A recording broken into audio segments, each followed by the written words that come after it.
calon ujian psikometrik pegawai penguasa grade KP9. Saya nak tanya korang, pernah tak korang nampak soalan pelik macam ni? Jom tengok.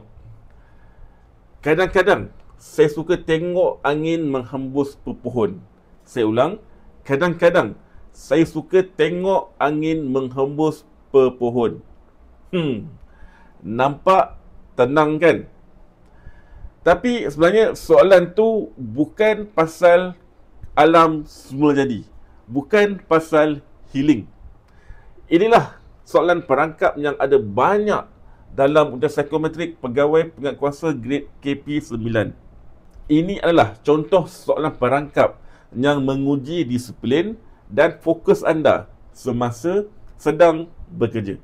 Soalan ini digunakan untuk menilai sama ada anda ni jenis yang mudah hilang tumpuan atau mampu fokus walaupun dalam suasana tenang.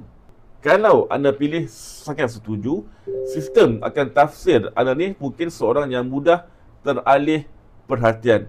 Sebab anda ni cenderung berkhayal dan suka termenung walaupun ketika sedang bertugas.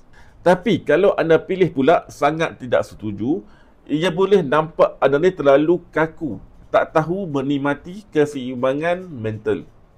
Jadi, jawapan yang terbaik untuk soalan tadi adalah tidak setuju. Ia menunjukkan anda ni seorang yang seimbang, anda tahu bila masa untuk fokus dan bila masa untuk tenangkan fikiran. Dalam dunia penguatkuasaan, disiplin bukan sekadar ikut arahan. Ia juga tentang mengawal fikiran dan mengekalkan fokus walaupun dalam keadaan santai. Pegawai yang berdisiplin tahu bila nak berehat, tapi tak pernah biar dirinya hilang fokus pada tugas. Jadi, bila korang nampak soalan yang pelik macam ni muncul, relax, jangan panik. Faham dulu maksud psikologi di sebalik soalan tersebut. Contoh soalan tadi adalah satu daripada beratus soalan perangkap yang ada dalam ujian psikometrik pegawai penguasa grade KP9.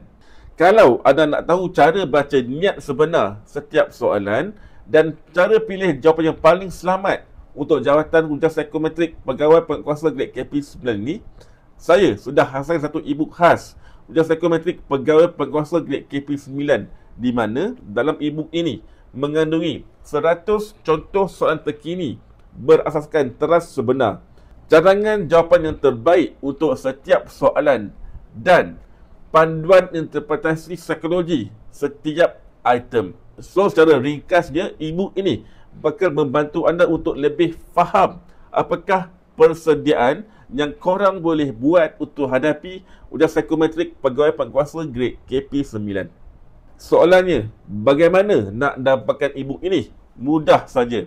Klik link di bio sekarang untuk dapatkan rujukan ujian psikometrik pegawai penguasa grade KP9 dan bersedia hadapi ujian psikometrik dengan keyakinan dan strategi seorang calon yang berjaya. Klik link di bio sekarang.